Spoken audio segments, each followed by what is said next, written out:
Hey, I'm X O'Connor, and I'm sitting here with Velvet and Zach Kelm, two huge players in the music industry. No shaking your head. No, we know it's true. It's all right. Velvet's in charge of the Media Collective, a huge PR firm here in Nashville, and Zach with Q Management Group. Yep. Another iconic management group here in the Nashville area with several great artists on it. Let's dive right in. You guys doing all right? Doing great. Thanks for joining us on the show today. I need more coffee. I know. We can make that happen for you. I mean, I'm sipping on mine, and I'm just like, okay, I need a little more to get my day going. It's been an early morning today. Yes. It feels good. So let's just jump right in. Okay. Let's start talking about how you guys got into music. What was the first dollar that you guys made in music? And you can answer together however you guys want to go back and forth.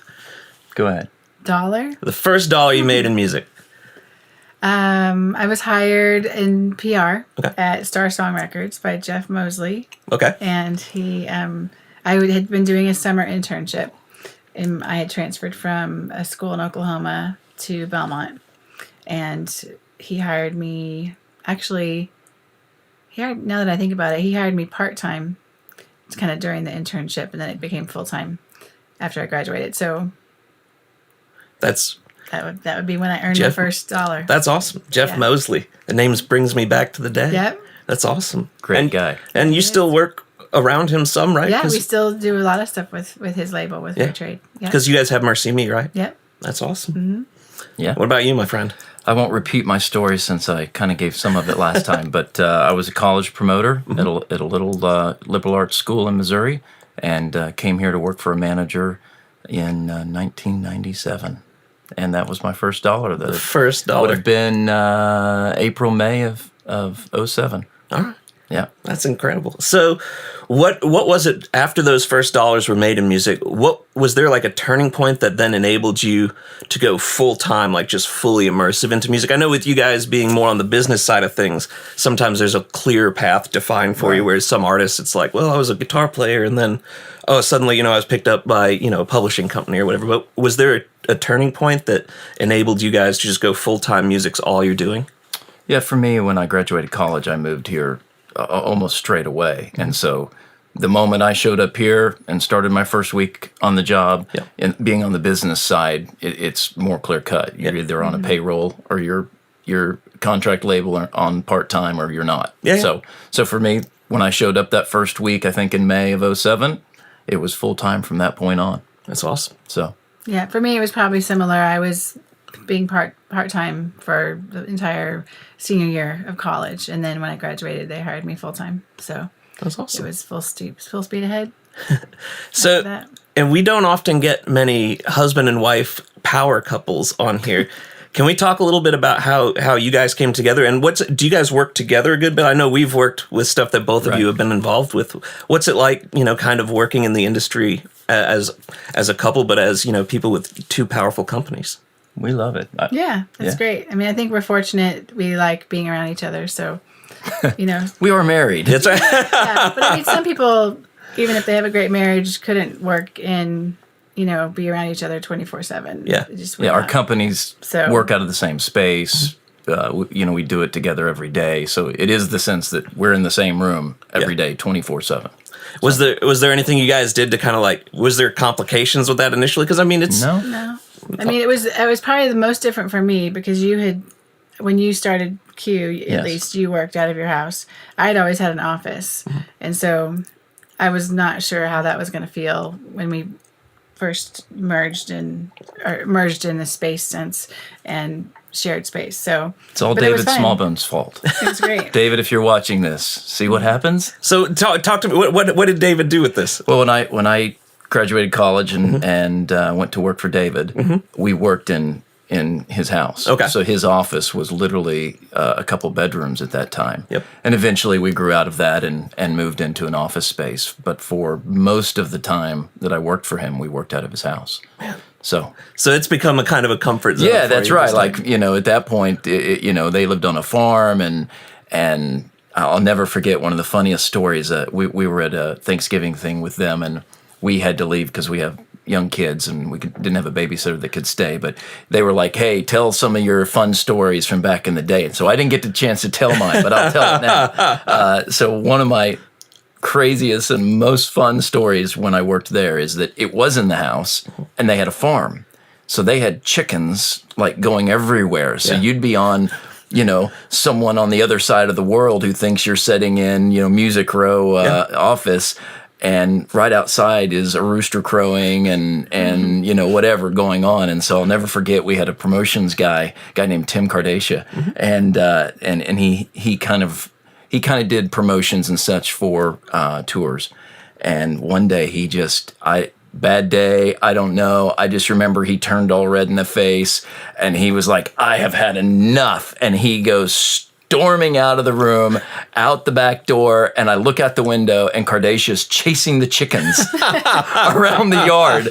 And to this day, I still remember it because he just had enough of hearing the chickens outside his office. That's insane. But those are fun times. Oh, yeah. And I can vouch, chickens are horrifying. My dad, when we moved to Arkansas from St. Louis, it was very much that way. There was suddenly wildlife I didn't know existed in areas where there was people living.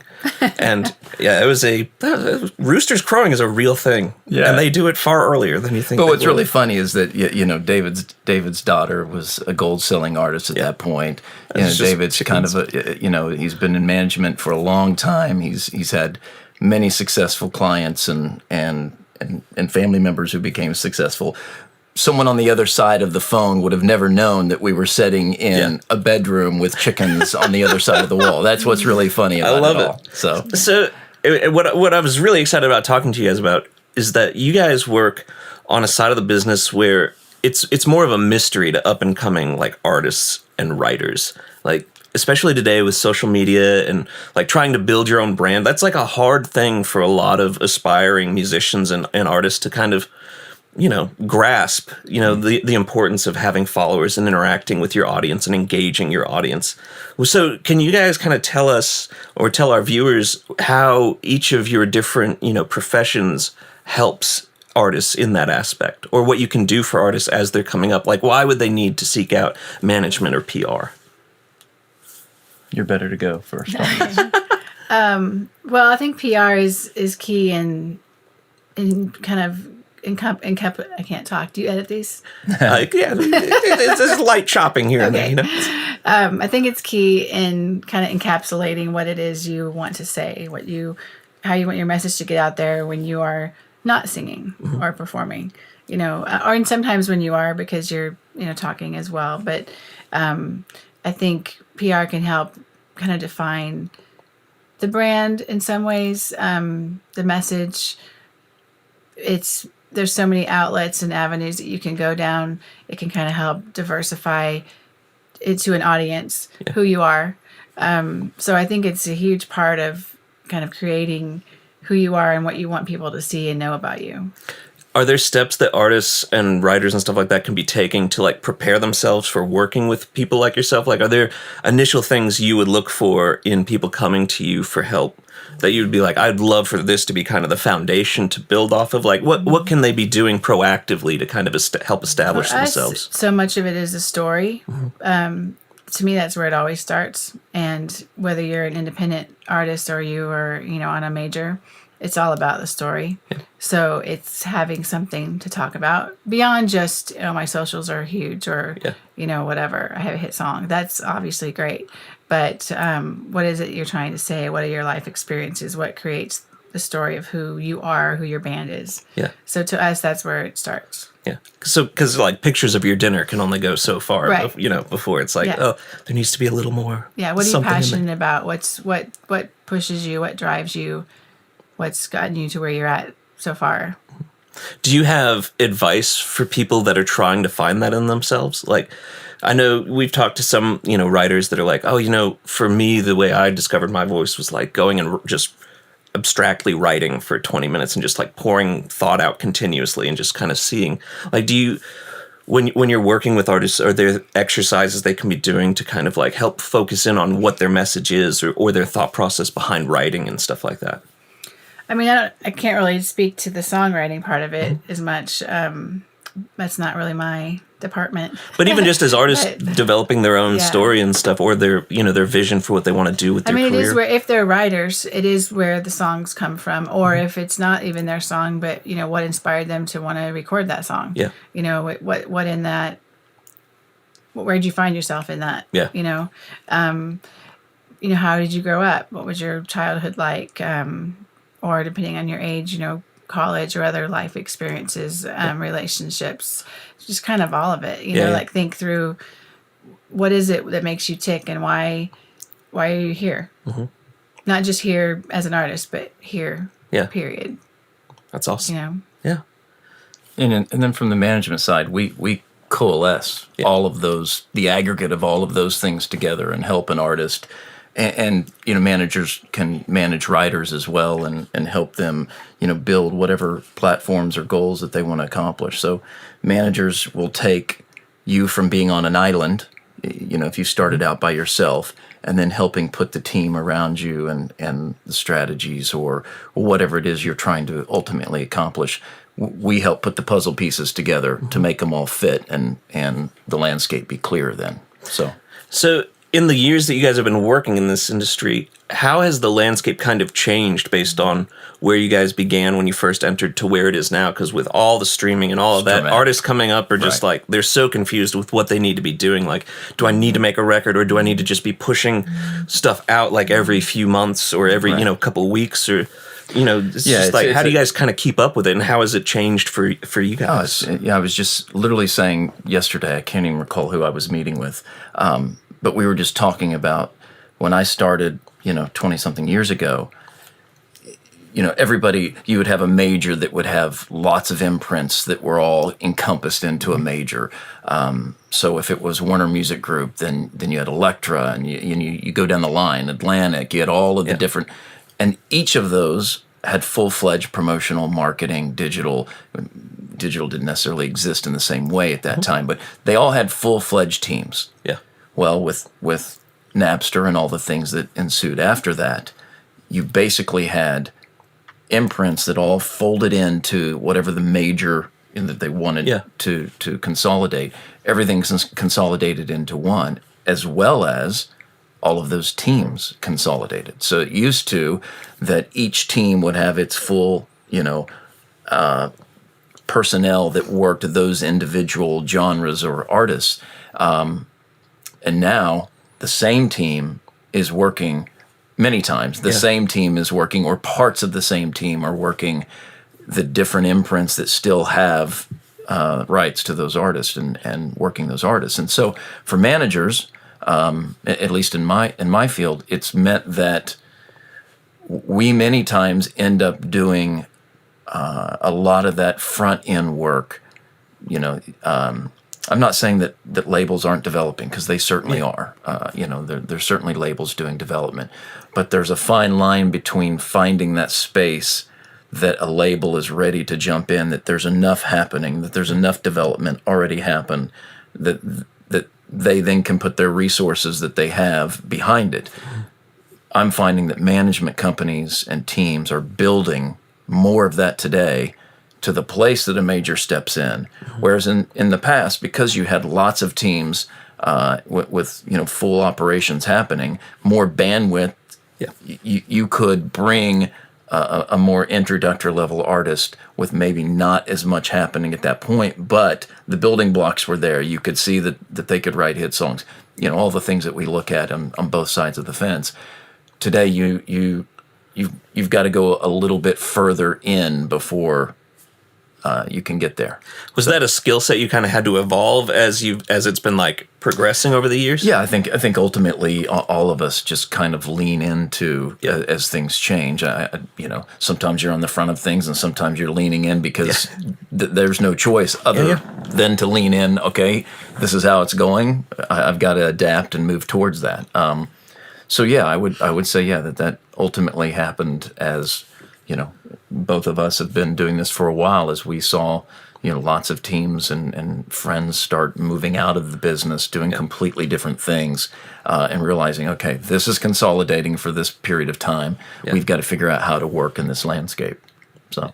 Yeah, I mean, we've even seen around here, just as we were talking before we even started filming this thing, just like moving into video stuff and just trying to consolidate as many services under one umbrella as possible to just help artists, push their vision outward. Right. It's become like music is such a gray area now that there's no definition of like this is exactly what it is now. It's a wild west. Yeah. There's no clear.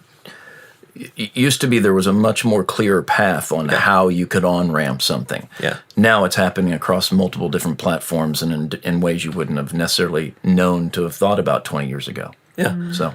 And we were talking with some guys working in the sync world and, like music directors and stuff like that. And they were talking about, as we were mentioning socials earlier, how important, like, just that is to people like looking at music direction and stuff like that for television and all that, because they look at the numbers and they're like, well, 2 songs, they're kind of equal in our eyes. We'll pay the same amount for each, whatever.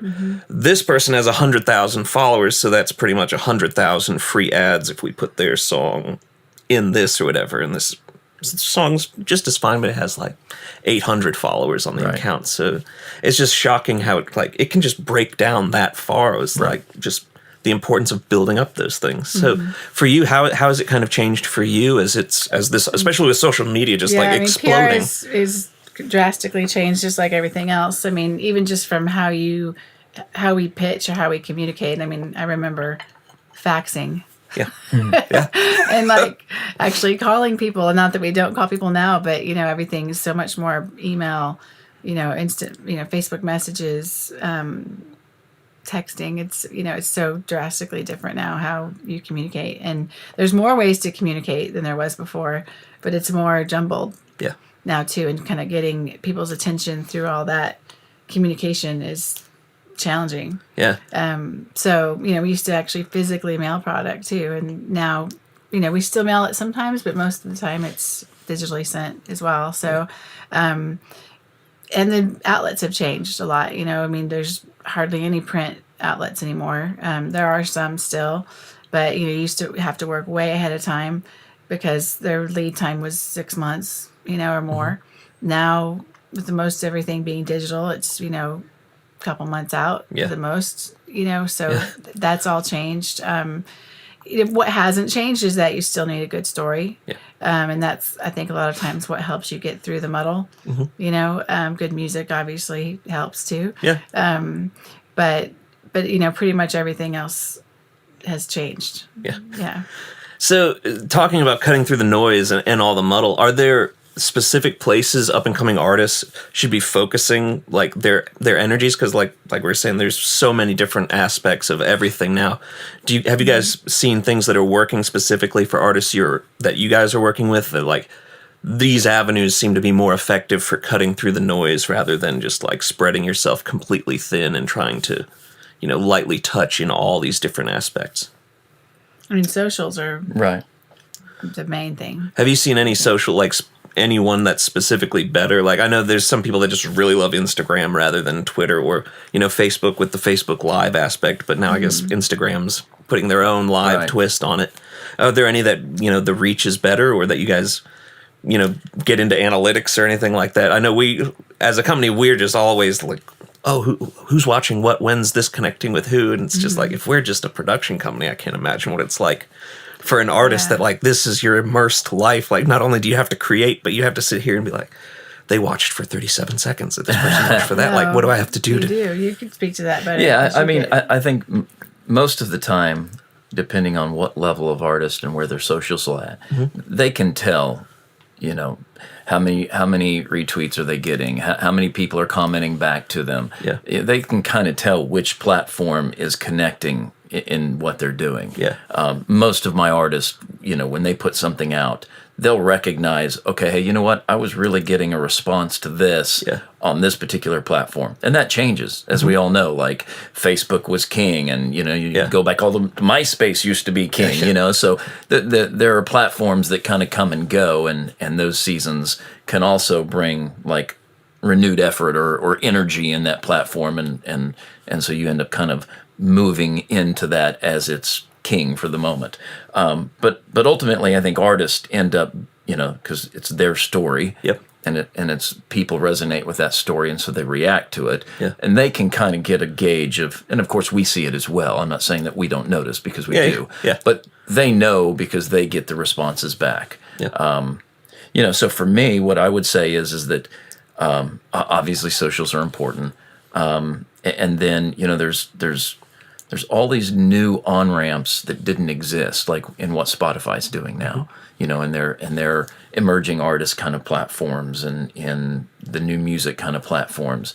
If you can create quality music, and if you can create the the kind of social buzz that needs to happen to allow you, then there is a way now. There's platforms now that exist for that music to get found before you have a label or a manager or any of those things.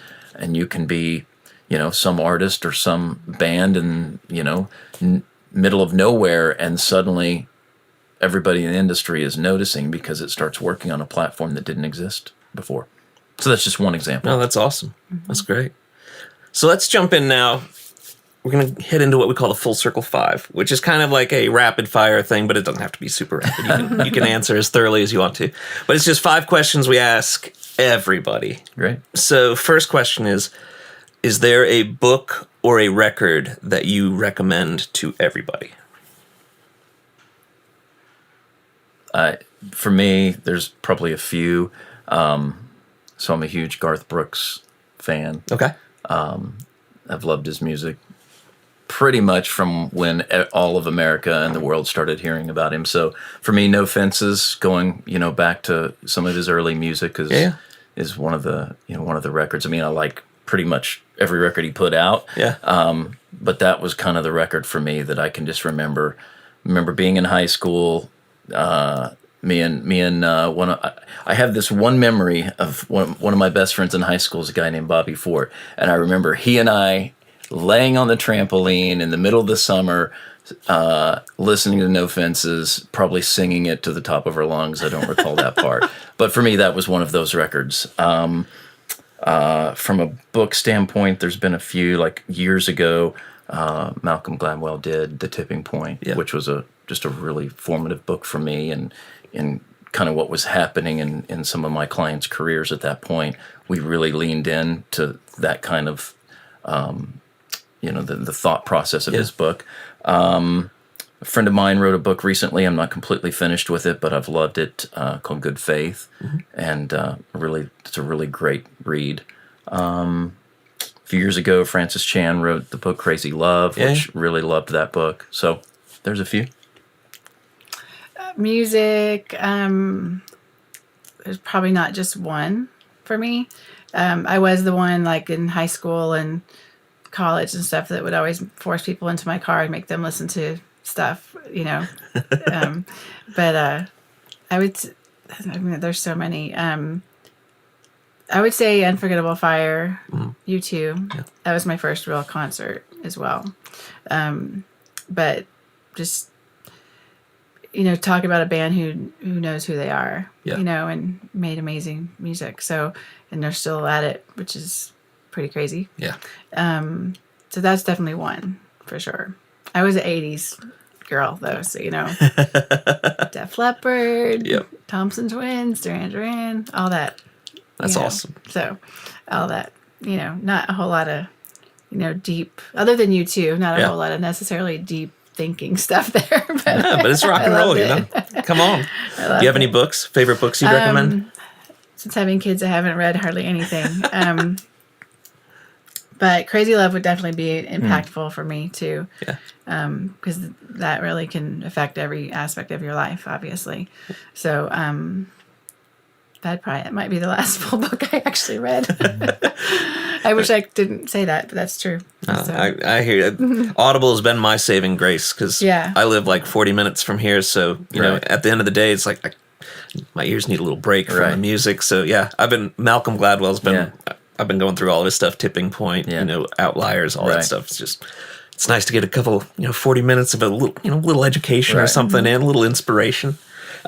Which will move us into our next question. So here at Full Circle, we talk a lot, at our academy and everything about, learning from not just mentors, but mistakes as well. And, failure is kind of a weird word because while it has a negative connotation, it can ultimately be a gift if you've learned something from the failure that you've experienced. So do you guys have any favorite failures that you've had, something that's happened to you that was maybe not great, but in the end you learned something and it was able to change, your momentum for the positive?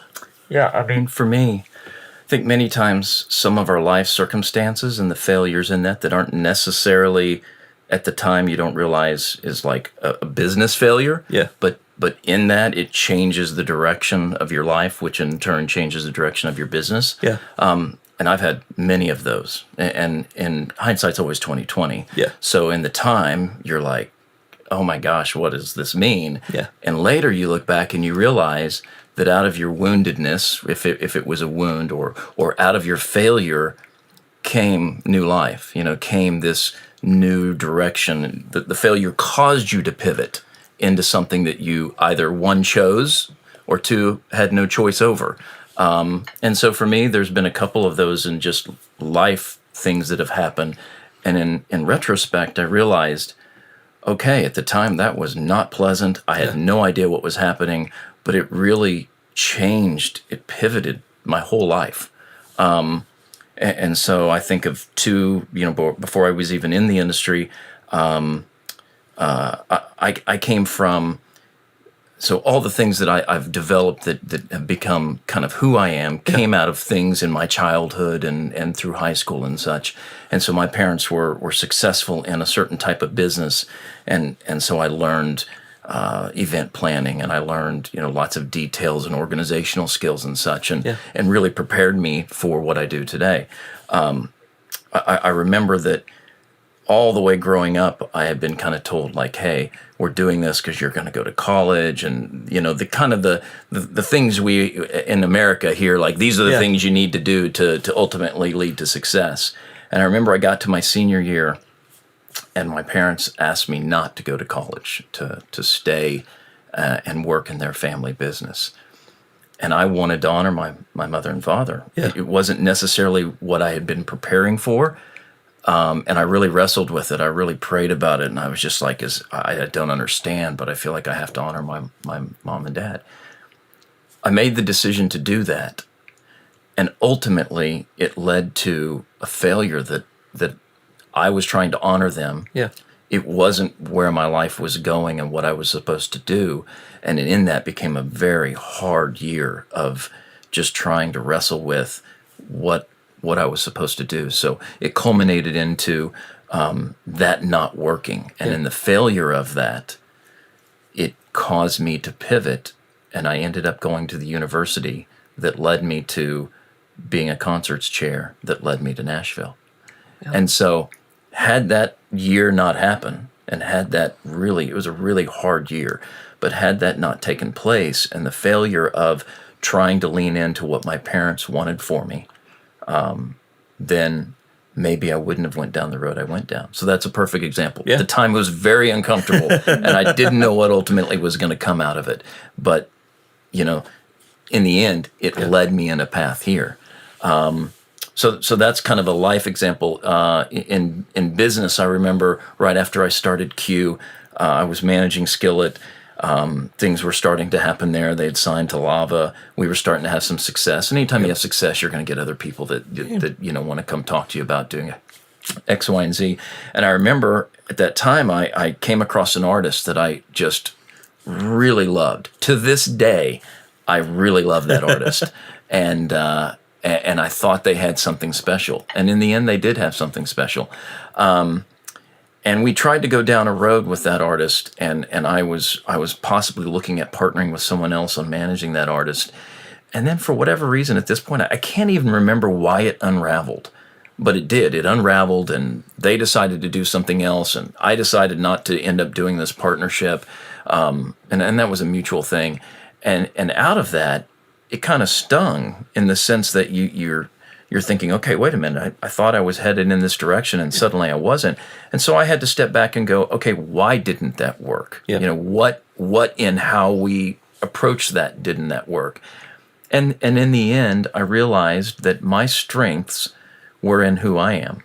and not trying to be who else someone wanted me to be or how someone else tried to do things. And so, that caused me to just kind of reassess and go, okay, hey, I got to be true to who I am. I got to be authentic to my gifts. Yep. And I'm going to lean into those. And that's going to mean I'm going to get some artists that, that I was looking to try signing, and I'm not going to get others because our personalities and skill sets aren't matched. Yep. And so, again, it was a very defining moment in Q in the sense that I had to step back and go, okay, I can't be X, Y, and Z manager. I can only be Zach Kelm. Yeah. So, yeah. Life experience wise, it's kind of similar in some ways, but when my senior year of high school, I made some bad decisions at the end of it. But those bad decisions led me to go to a different college, university than I had originally chosen to, and led me out of Arizona when, my dream was I was going to go to NYU or USC or something. So I was headed LA or New York, Mm-hmm. and I ended up in a little bitty town in Oklahoma.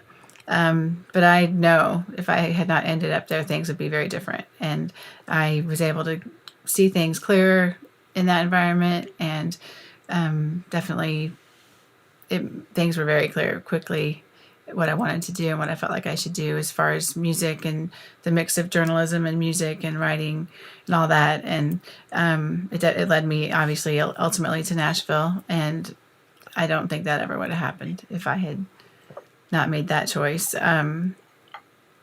Which again, like that choice came from some failures. It wasn't where I was originally planning to be. But ultimately, yeah, a good thing, very good thing. And then business-wise, I don't know. I mean, there's probably lots of them. But I think learning from them and trying to figure out, why something happened. PR is interesting because you're constantly pitching different stories and you're getting yeses sometimes, but a lot of times you're getting no's, and a lot of times that you can take that personally, so when you get the no's, learning or trying to understand why, and then, using that the next time you pitch, and sometimes it's just not a fit, and it's black and white, but sometimes you got to think about it a little bit more. So, I don't know that. Oh, that's great. So before you guys got fully into music, was there any one thing that was maybe holding you back, something you had to overcome before you could dive completely in? Getting hired? Yeah, I mean, because, on the business side, it is a little bit of a different path, but yeah. Yeah, what I would say to that is it kind of goes along with the failure thing. And hopefully it speaks to your audience in the sense in when people are trying to figure out, like, hey, what am I supposed to be doing? Am I supposed to be leaning in? Am I supposed to be doing this? Many times, if we're in relationship with, peers or mentors or those kinds of things, many times those are the people that recognize things in us that we don't recognize in ourselves, or we stand in the way of our own selves. And I have one of those very defining moments where I was, I think from the last podcast we did, I told the story I was a camp counselor. Like I didn't plan to be in music. And there was a director at a camp when I was just literally doing concerts as not a career, but just as a service and something that I was good at because I was good at event planning. There was a camp counselor, a camp director who recognized in me something I didn't recognize in myself. And he pulled me aside one day, and it was a defining moment in my life. I'll tell this story until I'm in my grave, because his recognition of a gift that God had given me, or a talent that I had, I didn't necessarily see in myself in the same way. And I'll never forget, he pulled me aside and he said, hey, we've had this plan in place about you coming back here and working every summer and possibly down the road, coming on full time. But I see what's happening in you doing these concerts and your gifting in it. And I just want you to recognize that you might need to be looking in that direction. Wow. Not because I don't see something for you here, but I think that you're actually supposed to go do this. Had he not said that, I probably would have continued doing what I was doing and would have stayed in what my original plan was. But he recognized something that I didn't necessarily see at the time, And just the fact that he was willing to step out on a limb and say, hey, I want you to think about this. I want you to look at this. We can continue going down the road that we're planning. I think maybe you there's another plan for you. And ultimately he was right. So I think, for those that are listening to your podcast that are kind of asking that question, like, what am I supposed to do? What are my giftings? Where, how far can I actually take this? Mentorship is paramount in having those people that we can lean into that recognize things about us that, maybe we both positive and negative don't necessarily always see, and being affirming and also being challenging in that relationship. And so many times those around us can help us discern where we need to lean in and where we don't. Yeah. So that's awesome. I'm just taken back. I'm like, okay, I'm now inspired. Come on, day ahead. Come on, bring it. So, okay, 2 more just real quick. So we kind of brushed on this already a little bit, but is there anything that you guys are doing in your daily just work that's really working for you right now that our listeners might be able to kind of apply to what they're doing as they're trying to find success in music? Well, for us, we have like a weekly team meeting on Mondays where we kind of go through everything that's supposed to happen for the week. And that's pretty important for us to kind of be on the same page and understand kind of the full scope of the week and what's happening here. Why is, maybe something's not working quite right here. Or it's, just kind of like looking at all of it and communicating it. I mean, we have a very small office, small team, but we're all kind of in the same room. So we're constantly communicating and talking through things and working through plans and pitches and stuff. And so I think, just communication and communicating with each other, with your clients as well, is key. A lot of times everyone's so busy that it can be easy to skip that step sometimes, I think. And usually when that step gets skipped, it's not a good thing. So I would say, speaking to myself, even, continuing to communicate and be open and about things, how things are going. I guess it depends on the situation that you're in, but communication and being upfront about things is always positive and helpful. I don't know. It's for me, management is almost you can get siloed very easily. You kind of have a small group or team that you kind of work in that circle a lot. Particularly you have. We have a boutique management company, so we have very few clients that we work with. And so you end up working with, those pieces around those clients all the time. Well, just like all of us, we're all busy. And so it's sometimes hard to get out of that group and to see what other people are doing and see what best practices are working for other people. So I found recently just being able to step out of, kind of the safe and developed environment that I've been working in for so long has been really energizing, really freeing in the sense of, just having new conversations, approaching things differently, talking to different people that are outside of that group that, I've been doing this a long time now, that you just end up getting siloed in, whether you realize it or not. So for me, just networking outside of my group that, I've kind of been in for a period of time, and continuing trying to push in to meet new people and meet different people that are doing things in different music and different genres, that to me has been really energizing. So that's awesome. I would sort of piggyback on that when it comes to press. It's really easy to stay behind your phone or your laptop or whatever and just not be face to face with people anymore. But we've really been trying to make the effort to have more lunches and meetups with media in particular, because nothing replaces that relationship. When it comes to face personal time with someone, you can't get that through an email and such. And sometimes that's just the way it is, if it's someone that doesn't live where you live. But just that personal communication and relationship is vital still. And probably maybe more vital than ever. Putting a face with the digital name is it's a huge thing. There's so many people we've worked with that it's like, I've never met you, you know, and it's great to have, mixers come in town or whatever, and just to be able to like connect and sit down and be like, you're the guy behind the emails. Right, Yeah. exactly. That's awesome. Yeah. Yeah. All right, so last one. So let's say you woke up tomorrow and you still had all your knowledge and all your experiences, but the businesses that you guys have grown are gone, and you had to start over completely from scratch. You can do anything you want, and you still have all the knowledge, all the experience. What would you guys do? I know what you would do. What would I do? I think I know what she's going to say. What would I do? Something to do with hunting, I'm Yeah. sure.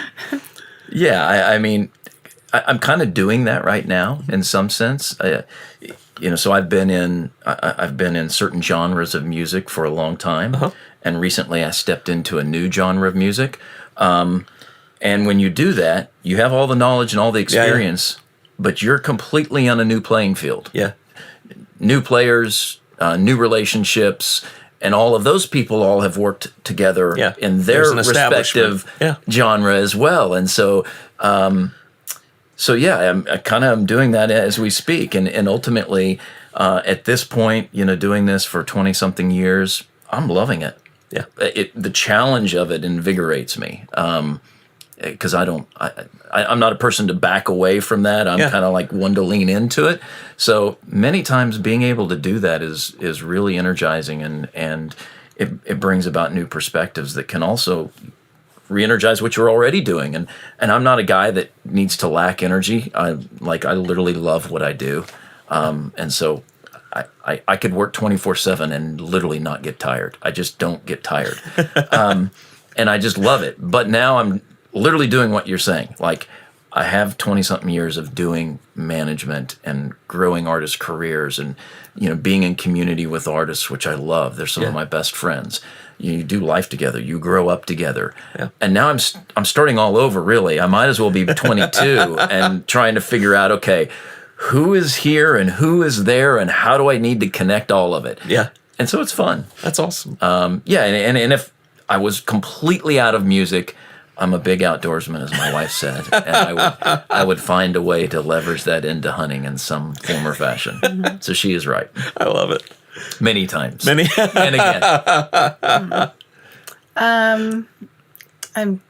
I could go in a few directions probably, but we have a son with special needs, and so that's become, obviously something that is important and in our daily life. And I probably would probably be involved more with his school, and he goes to a great school where there's a lot of learning differences, and I love being involved there as much as I can right now, even, and just understanding it all more, because there's a lot to understand. And so I probably would be more involved there. I love decorating, so who knows, maybe I would bug a friend of mine that's an interior designer and ask if I could tag along or something, because that's always fun to me. I don't know. Those are a couple things. That's awesome. I love it. So lastly, how can people interact with you guys or find out more about what you guys do? Do you have websites or social medias? Both. Yeah. Both. Yeah. Well, can you guys just give us the addresses real quick? Yeah, mine's qmanagementgroup.com. Okay. People can email me. I literally try to answer every email that I get. I just feel it's really important. And if I haven't answered your email, I apologize, but I literally do, because I remember being on the other side of that. Yeah. And so if people want to email me, feel free. It's Zach, ZACH, at qmanagementgroup.com. And if I can reply in any way that's helpful, I'll attempt to do so. That's awesome. Yeah, the company's called the Media Collective, but the website is the M Collective. Socials are the M Collective as well, because the MediaCollective.com was not available at the time. So we know the struggle of that. Most people call it the M Collective, even though that's not the name. It just kind of sticks because of email addresses and stuff. Because email is velvet at the M Collective or themcollective.com or PR@themcollective.com. So that's awesome. Yeah. Velvet, Zach, thank you guys so much. Thank you. Thanks for joining us on the Made It in Music podcast.